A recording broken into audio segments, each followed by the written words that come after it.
이 시간 함께 은혜 나누실 말씀은 누가복음 10장 21절부터 24절 말씀입니다. 누가복음 10장 21절부터 24절 말씀. 한 절씩 교독하겠습니다. 제가 먼저 읽겠습니다. 누가복음 10장 21절부터 24절. 이때에 예수께서 성령으로 기뻐하사 가라사대 천지의 주제이신 아버지여 이것을 지혜롭고 슬기 있는 자들에게는 숨기시고 어린 아이들에게는 나타내심을 감사하나이다. 옳소이다. 이렇게 된 것이 아버지의 뜻이니이다.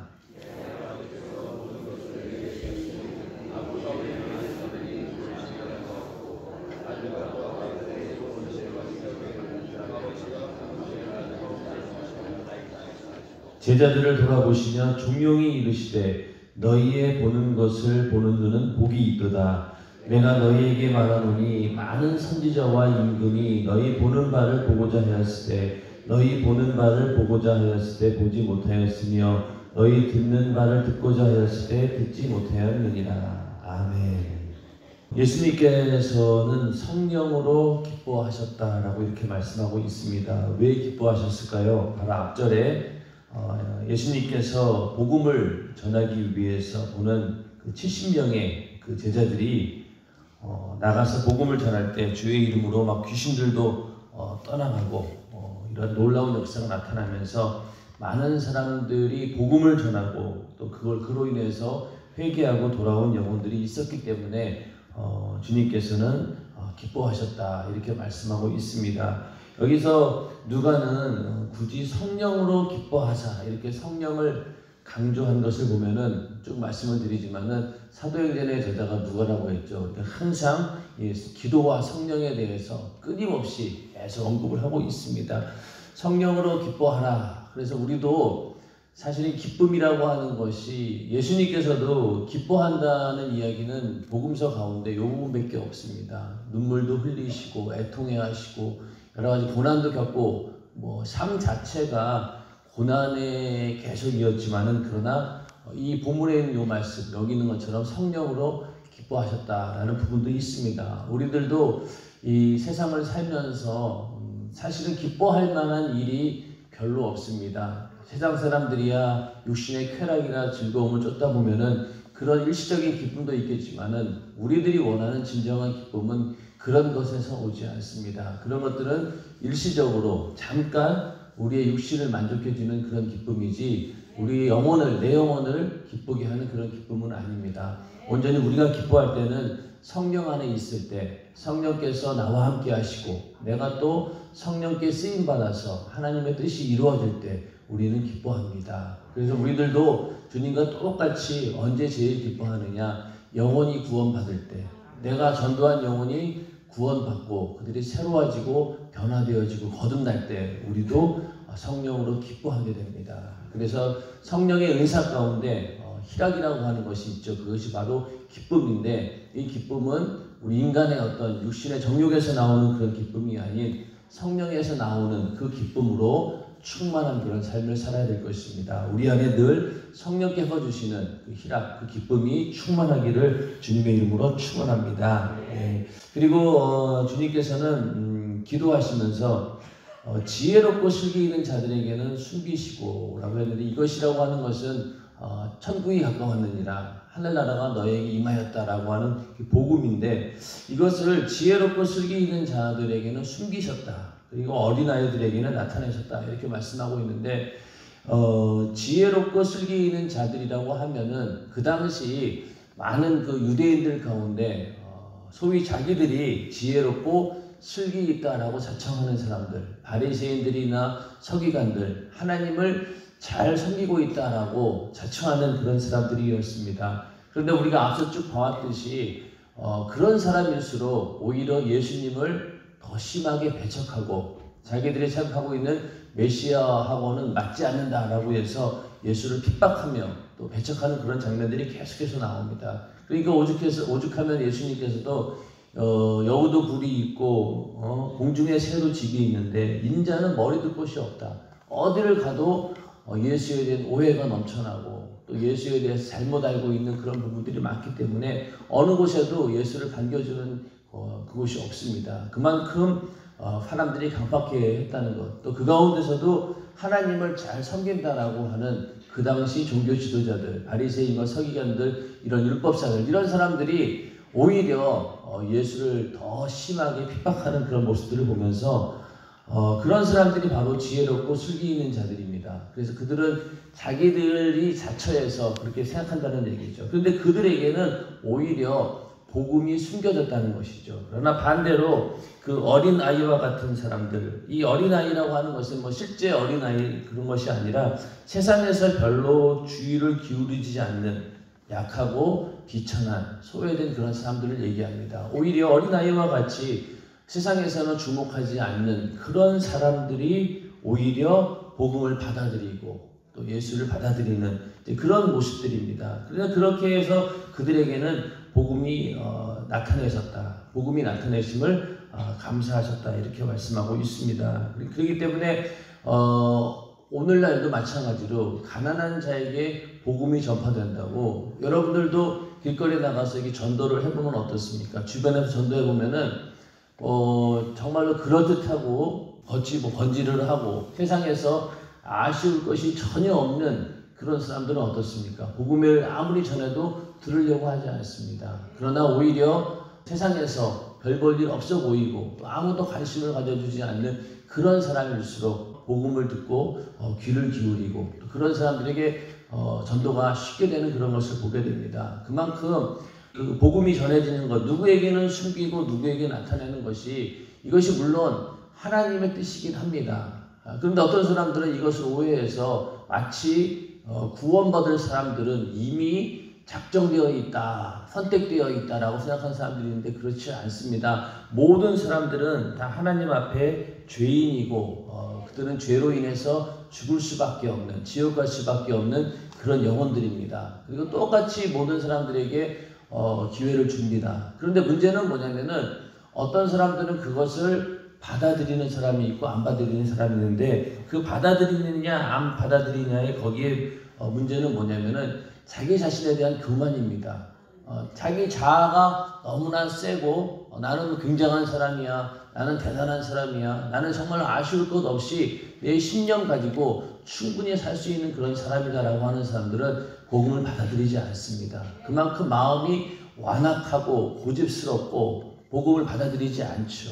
그러니까 그것은 어떤 면에서 똑같은 복음을 들었음에도 불구하고 자기 자신이 가지고 있는 그런 것들 때문에 복음을 듣는 것을, 예수를 만나는 일에 장애물이 된다는 이야기입니다. 하나님께서는 이미 모든 사람들을 다 예수 그리스도의 피값으로, 그 죽은 목숨값으로 우리 모든 사람들을 다 구원해 놓으셨습니다. 다 구원해 놓으셨기 때문에 그것을 믿느냐 안 믿느냐는 나의 선택이죠. 그런데 그 선택하는 그 과정에 있어서 그것을 가로막는 결정적인 이유가 뭐냐? 내 안에 믿지 않으려고 하는 그런 고집스럽고 완악스러운 교만한 마음들이 있다는 것입니다. 그것이 강할수록 복음을 받아들이지 않고 예수를 믿지 않습니다. 그러나 우리는 참 감사하게도 하나님께서 그런 마음도 있었지만은 오히려 그거보다도 더 큰 복음을 만나서 그런 것들이 다 무너지고 예수를 받아들이는 것, 이것이 참 감사한 일이죠. 또 한편으로 생각해 보면은요, 나는 왜 그렇게 복음을 처음에 반대한 사람도 있었을 것이고 또 핍박한 사람도 있었겠죠. 그러나 결론적으로 지금 우리가 예수를 믿게 되었다라고 하는 것은 하나님께서 그런 마음을 주신 것이고 그 이면에는 나를 위해서 간절히 기도해 주는 사람이 있었다는 사실입니다. 그게 없었으면 아마 우리는 여전히 강박한 마음으로 복음도 받아들이지 않고 예수도 믿지 않고 그냥 불신자로 살았을지도 모릅니다. 그런데 하나님께서 우리를 부르셨고 또 그 부르심 가운데 누군가를 사용해서 전하게 하시고 또 그를 통해서 애절하게 주님의 심령을 가지고 기도함으로 그 기도가 응답되어서 우리 영혼이 구원받은 것입니다. 마찬가지로 이제 우리도 구원받았으니 다른 사람들에게 복음을 전하고 또 그 사람들이 예수 믿기를 간절히 바라는 그런 마음으로 기도하여 영혼을 구원하는 일이 우리를 통해서 이루어지기를 주님의 이름으로 축원합니다. 복음이라고 하는 것은 하나님께서 나타내 주셔야 되는데 22절에 보면은 내 아버지께서 모든 것을 내게 주셨으니 아버지 외에는 아들이 누군지 아는 자가 없고 아들과 또 아들의 소원대로 계시를 받는 자 외에는 아버지가 누군지 아는 자가 없나이다. 이렇게 말씀하고 있는데 여기서 그 아버지를 아는 것, 또 아들을 아는 것, 이 모든 것이 어떻게 이루어지느냐? 계시를 받는 자 외에는 아버지가 누군지 아는 자가 없다. 하나님을 알고 또 하나님을 만나고 하나님을 경험하는 일들은 오직 예수를 통해서만 이루어집니다. 인정하시면 아멘 하시기 바랍니다. 예수 외에는 다른 길이 없습니다. 그냥 예수를 통해서만이 우리는 하나님 아버지를 알 수 있는데 그 방법이 하나님의 계시로만 이루어진다는 거죠. 이 계시라고 하는 말을 우리는 뭐 요한 계시록 그래서 뭐 묵시록 그래서 마치 굉장한 비밀들을 감추어진 그런 미래의 일을 예언하고 이런 걸로 생각하는데 그렇지 않습니다. 계시라고 하는 것은요 하나님 말씀이 곧 계시입니다. 하나님께서 우리에게 하나님의 뜻을 알려주고 하나님이 어떤 분이신가 하나님이 계획하신 것이 어떤가를 알려주는 방법이 바로 계시입니다. 이 얘기는 뭐냐? 하나님께서 알려주지 않고는 절대로 알 수 없다라는 얘기입니다. 자, 우리가 예수를 믿고 지옥에서 건짐받고 구원을 받았습니다. 그것이 내 힘과 노력으로 이루어지는 일은 아니라는 얘기죠. 자, 세상의 종교는 자기 스스로 자기의 노력으로 어떤 구원에 이르려고 하는 그런 행위를 바로 종교 행위라고 합니다. 그렇죠? 그래서 내가 고행을 하거나 또 열심히 종교 생활을 해가지고 그 행위로 인해서 어떻게든 내가 구원받을 수 있지 않을까라는 그런 마음으로 노력하는 것이 바로 종교 행위인데 우리가 예수를 믿는 이 신앙생활은 그렇지 않습니다. 물론 우리도 어떤 행동을 하고 오히려 그들보다도 더 열심히 행동을 하지만은 그 전에 우리가 예수를 믿게 된 것은 내 행위로 된 것이 아니라 무엇으로 되었습니까? 하나님께서 알려주시고 하나님께서 전해주신 그 복음을 우리가 듣고 그 계시를 받아들였기 때문에 우리가 믿게 된 것이죠. 하나님이 알려주지 않고는 절대로 어느 누구도 이 복음에 대해서 알 수 없습니다. 하나님을 알 수 없다는 얘기죠. 하나님께서 일방적으로 알려주셨고 보여주셨고 공개하셨고 그렇기 때문에 우리가 그 사실을 받아들인 것이지 절대로 내 스스로 알아서 그것을 깨달은 것은 아니라는 얘기입니다. 그렇기 때문에 복음은 어떤 의미에서 공개된 비밀이라고 얘기를 합니다. 비밀이라고 하는 것은요 누군가가 그 비밀을 알려주어야지만이 알 수 있습니다. 절대로 내 스스로는 알 수 없어요. 복음이라고 하는 것, 우리 영혼을 구원하는 이 문제에 있어서는 하나님께서 일방적으로 계시해 주셔야지만이 우리는 그 사실을 받아들일 수 있다는 얘기죠. 알려주지 않으면 전혀 소용이 없습니다.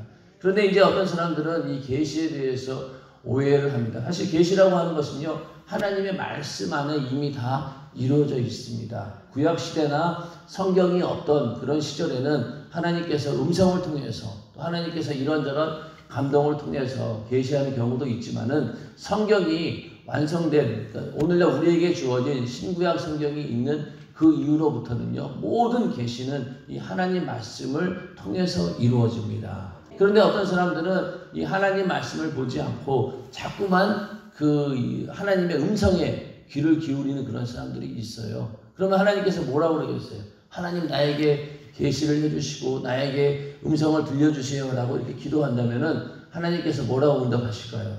야 성경이 있다. 성경 읽어라. 성경 말씀을 들어라. 그리고 내가 목회자를 통해서 그렇게 하나님 말씀을 설명해주고 또 잘 이렇게 설명해서 너희들이 들려주지 않았느냐. 그걸 들어라. 그런데 그건 외면하고 자꾸만 내가 1대1로 뭔가 하나님의 음성을 들으려고 하면은요 항상 이 양심 역사, 귀신 역사에 속는 경우가 너무나 많습니다. 절대로 우리는 그런 계시를 받으려고 하지 말고 하나님 말씀을 통해서 이미 우리에게 주신 이 모든 말씀이 곧 계시이기 때문에 그것을 성령의 감동으로 읽고 성령께서 내 안에 그 말씀을 통해서 어떻게 얘기하고 있는지 그것을 우리가 받아들이고 깨닫는 것 그리고 체험하는 것 이것이 오늘날 계시를 받는 일입니다. 그런데 그런 절차 없이 그냥 자꾸만 하나님의 어떤 신비한 음성을 들으려고 하는 것, 그것은 정말로 잘못된 길로 갈 수 있기 때문에 우리는 늘 하나님 말씀을 통해서 그것도 분별해야 되고 또 그 안에서 하나님의 계시를 받으려고 해야 됩니다. 예를 들면은요, 나라에서 이러이러한 일들을 이제 공고를 합니다. 2020년 1월 1일부터는 이렇게 법이 바뀝니다. 라고 이제 게시를 했어요. 그래서 이제 어떤 민원 홈페이지 같은 데도 다 올려놨고, 또 동사무소를 통해가지고 다 이제 이미 공고가 되었어요. 그러면은 그 공고가 된 것을 그냥 우리는 보고, 이렇게 법이 바뀌었구나, 이렇게 변동사항이 있구나, 라고 알잖아요.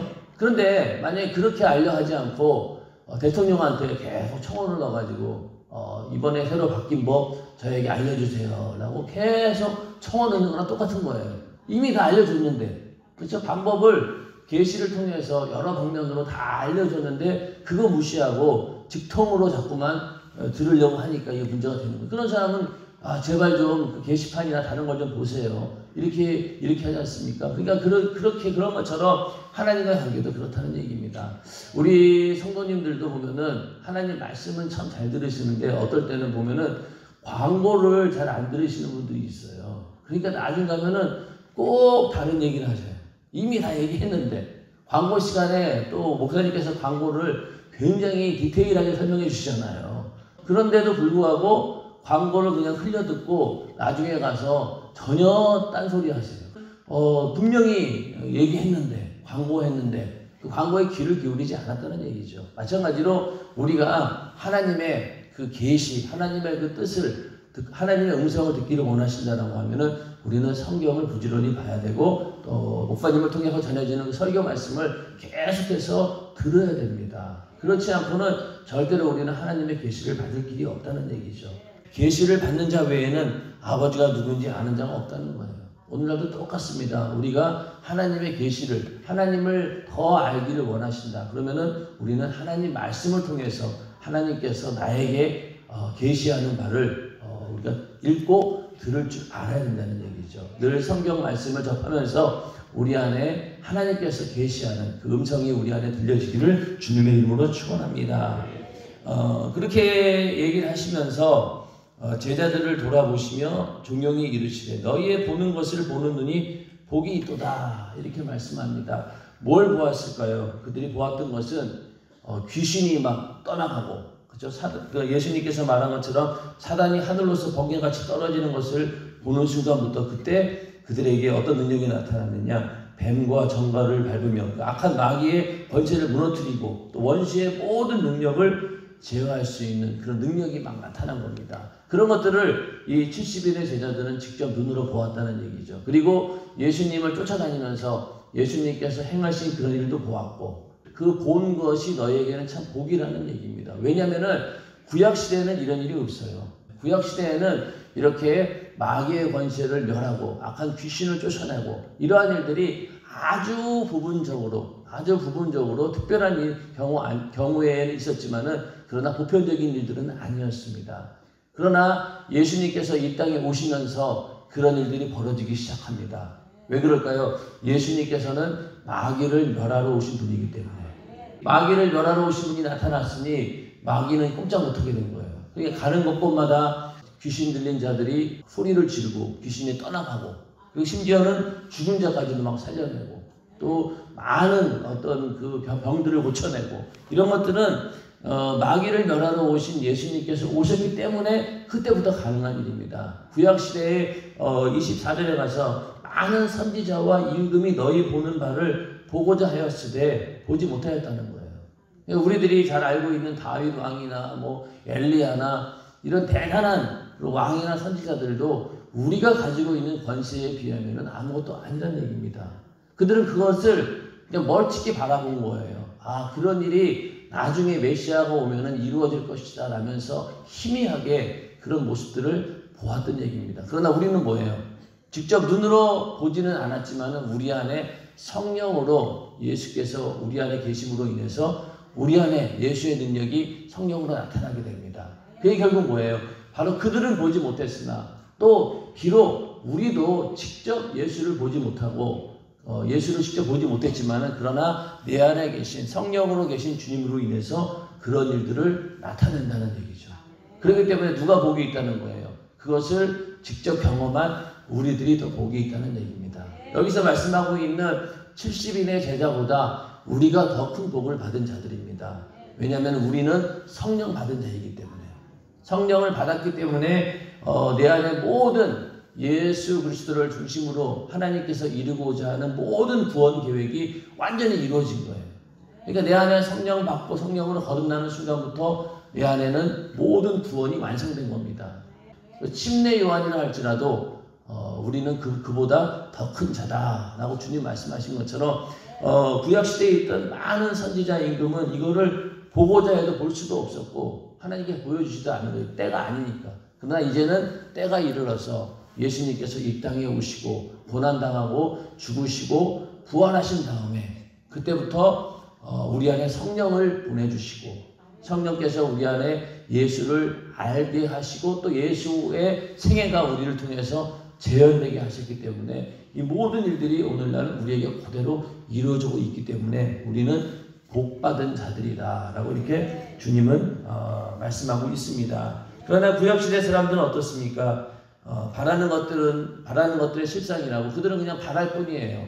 예수 그리스도를 멀리서 그냥 바라볼 뿐입니다. 양을 잡고 짐승의 피를 흘리면서 그들은 지금은 이렇게 양을 흘려서 짐승을 잡아서 우리의 죄를 잠깐 용서받지만은 그러나 나중에 이렇게 어린 양처럼 오시는 예수를 통해서 우리의 죄가 완전히 구원받는 그날이 올 것이다 라는 그런 기대감을 가지고 그들은 제사를 지냈던 것입니다. 그래서 하나님께서는 그림자와 같은 것이고 모형과 같은 것이다 이렇게 얘기하고 있죠. 그렇기 때문에 구약에 있는 많은 이야기들은 모두 그림자나 모형에 불과하다는 것. 무엇을 알려주는 그림자이고 모형일까요? 바로 예수를 소개하는 그런 그림자와 모형에 불과하다는 얘기입니다. 그렇기 때문에 오늘날 우리는 예수로 집중이 되어야 된다는 얘기죠. 아무리 여호와라고 하는 그 이름이 대단하고 성경에 많이 나온다 할지라도 그 여호와라고 하는 이름은요 우리와는 좀 동떨어진 이름이기도 해요. 그건 하나님의 거룩하신 이름이고 감히 내 것으로 소유할 수 없는 그런 하나님의 이름입니다. 그런데 예수라고 하는 이름은 뭐예요? 우리에게 주신 이름이에요. 우리를 구원하신 이름입니다. 나보고 그 이름을 가지고 기도하라고 하셨고 그 이름을 마음껏 사용하라고 주신 것이기 때문에 그건 내 거예요. 그러나 여호와라고 하는 이름은요 그 구약시대 사람들은 감히 그것을 부르기조차 두려워했습니다.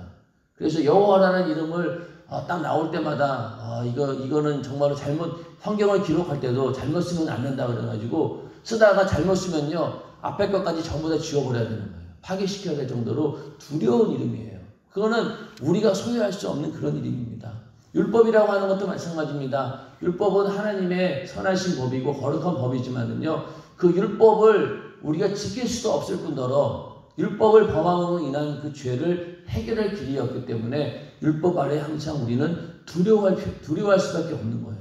왜냐면은 잘 지킨다고 했지만은 어느 순간에 가서 삐끗하기 때문에 그러면은 지금까지 지킨 게 모든 게 무효가 되기 때문에 율법을 통해서는 우리는 온전해질 수 없고 그 지킬 길이 없는 거예요. 그렇기 때문에 율법 아래 있는 자체가 저주 아래 있다라고 할 정도로 그리고 여호와라고 하는 이름을 구약시대 사람들은 그 이름을 칭송하고 찬양하고 그 이름을 경외했지만은 그러나 그 이름이 내게 되지 못한 거예요. 근데 오늘날 우리는 어떻습니까? 하나님을 아버지라고 부르고요. 하나님 앞에 어떤 경우에는 기도할 때 막 철없는 어린아이처럼 땡깡 부를 때도 있고 이 감히 구약시대 사람들은 상상도 못하는 일이에요. 구약시대 사람들이 우리가 하나님을 대하는 모습을 보게 되면은 저런 무례한 놈들 이럴 거예요 아마. 그런데도 우리는 스스럼 없이 하나님을 아버지라고 부르며 주님이라고 부르며 그냥 아주 이렇게 친근하게 대할 수 있는 것은 바로 예수 그리스도께서 우리를 위해 대신 피 흘려 죽으시고 우리가 당할 저주와 죽음을 담당해 주시고 그 예수의 피값으로 우리가 거듭날 수 있도록 해주셨기 때문에 하나님과 그렇게 된 것이지 그게 없었다라고 하면은 우리도 여전히 여호와라고 하는 이름 앞에 벌벌벌 떨고 또 하나님을 두려운 하나님으로 알고 율법이라고 하는 것도 야 저거 안 지키면 난 완전히 죽어 이러면서 두려워하면서 하나님 말씀을 지켰을 것입니다. 그런데 우리는 그런 시대의 사람이 아니라 모든 것들을 하나님께서 성령으로 우리에게 주셨기 때문에 이제는 성령 안에서 참된 자유를 누리는 자들이죠. 우리는 율법 아래 있긴 하지만은 그 율법으로 인해서 지은 죄를 우리는 예수의 피의 공로로 회개할 수 있다는 거야. 그러니까 우리는 살 길이 있는 거예요. 율법만 있으면은요 절대로 우리는 살 길이 없어요. 잘 지킨다고 바리새인들처럼 착각하며 살 수는 있겠지만은 그러나 내 마음 속에 있는 죄들, 행위가 아닌 내 마음으로 지은 죄들은 어떡할 겁니까? 그것을 해결하신 분은 바로 예수 그리스도시고 그렇기 때문에 우리는 하나님 앞에 율법 앞에도 당당할 수 있는 것이죠. 왜? 율법을 못 지킨 것에 대해서 내가 이미 예수의 피의 공로로 회개했기 때문에.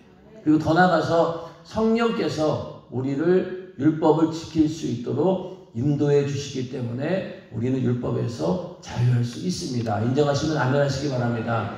그러니까 어떤 사람들은 그냥 율법이라고 하는 것은 옛날 거니까 폐기해도 돼. 이제 우리는 복음 안에서 자유 얻었고 죄 지은 거 그냥 회개하면 되지. 아닙니다. 성령을 주신 이유는요. 너희가 회개할 것이 없도록 완벽하게 하나님 말씀을 지킬 수 있는 길을 주신 것이 바로 성령 충만입니다. 자, 여러분들 우리도 생각해 보세요. 성령 충만하면은요. 하나님 말씀 지키는 일이 그렇게 버겁지 않아요. 육신으로 힘들 수는 있지만은 그러나 나도 모르는 힘이 내 안에 있어가지고 그 말씀대로 살아갑니다. 그런데 성령 충만하지 않으면 어때요? 말씀을 지키는 게 어려워요. 그래서 처음에 성령 충만할 때는 주일날 아침부터 저녁까지 하루 종일 교회에 있어도요 전혀 피곤치 않습니다. 그리고 점심 그냥 예전에 저희 연희동 노량진 때까지 그 전까지인가 하여튼 국수 하나 먹고도 그냥 하루를 견뎠어요. 아침부터 저녁까지. 밥을 안 먹어도 그때는 성령 충만할 때는 이게 편한 거예요. 그리고 자유롭고. 근데 그런 시기가 지나고 성령 충만함이 떨어지기 시작하면 어떻습니까? 모든 게 피곤합니다. 내가 어떻게 옛날에 저렇게 신앙생활을 할 수 있었을까? 오히려 신기할 정도로. 그만큼 이게 타락한다는 얘기죠. 그 얘기는 결국 뭐냐? 성령 충만만이 우리가 하나님 말씀을 온전히 이룰 수 있다. 그래서 율법을 우리 안에 이루기 위해서는 성령 충만밖에 없다는 거죠. 그렇게 하나님께서 모든 것을 완벽하게 주셨다는 것. 율법도 주셨고 복음도 주셨고 그 율법과 복음의 조화를 이룰 수 있는 성령까지도 우리에게 주셨다. 그렇기 때문에 우리는 모든 것들을 다 소유한 자들이고 하나님께서 우리에게 인간에게 주고자 하는 모든 구원 계획의 완결편을 우리가 소유한 사람들이에요. 구약시대 사람들은 예고편만 본 거예요. 극장에 가서 영화를 보는데 우리는 영화를 다 보고 영화에 대해서 충분히 이해하고 그렇지만은 구약시대 사람들은 예고편만 본 거예요. 그러니까 예고편 잠깐 못 봤으니 얼마나 궁금했겠어요. 그렇죠? 그런데 우리는 모든 것을 다 보고 경험한 자들입니다. 그렇기 때문에 오늘 말씀 가운데 주님께서 우리가 복된 자라는 거죠. 우리가 그것을 보았고 경험했기 때문에 오히려 예수님 당시에 있던 제자들보다 더 복된 사람입니다. 이 제자들 가운데는 어떻습니까? 마가다락방에 제자들이 다 모였어요. 그러나 그 가운데 500명 이상이 모였는데 120명만 남았잖아요. 나머지는 다 성령도 못 받고 어디로 갔는지 몰라요. 하여튼 그 정도로 예수를 직접 눈으로 보았고 예수의 생애를 보았고 예수님께서 구름을 타고 하늘로 올라가는 모습까지 직접 본 사람들이 500명이에요. 그런데 그 가운데 380명은 떨어져 나갔어요. 그런데 우리는 어떻습니까? 직접 눈으로 보지 못했고 또 예수님이 부활하시는 거 보지 못했어요. 그러나 오늘날 내가 예수를 믿고 성령 받았기 때문에 오히려 우리는 마가다락방에서 남은 120명의 그 기준에 들어갔다는 얘기잖아요. 그러니까 우리는 얼마나 복된 사람들입니까? 그래서 우리가 성령 받았다라고 하는 것을 최고의 복으로 알고 오늘도 성령 충만하여서 하나님 말씀대로 살고 또 성령 충만하면 예수를 전할 수밖에 없습니다. 왜? 예수가 내 안에 계시기 때문에. 그렇죠. 그래서 예수를 전하고 또 예수의 생애를 나타내는 우리 모두가 되기를 주님의 이름으로 축원합니다. 이 시간 함께 기도하겠습니다. 주님, 내 안에 이루어진 성령으로 이루어진 모든 하나님의 뜻을 나에게 이루게 하시니 감사합니다. 그것을 늘 복으로 생각하게 하고 늘 최고의 복으로 알고 감사하는 마음을 우리에게 허락해 주시옵소서라고 기도하시고, 내가 성령 충만하지 못하여 하나님의 말씀대로 사는 것이 버겁고 힘들었습니다. 이제 성령 충만함으로 하나님 말씀대로 사는 것이 기쁨이 되어질 수 있도록 성령으로 나에게 기쁨을 허락해 주시옵소서라고 이 시간 기도하겠습니다. 여러분들이 가지고 있는 여러 가지 문제들을 위해서, 특별히 담임 목사님의 강건함을 위해서도 이 시간 기도하겠습니다. 주여 삼창하시고 기도하겠습니다. 주여! 주여! 주여!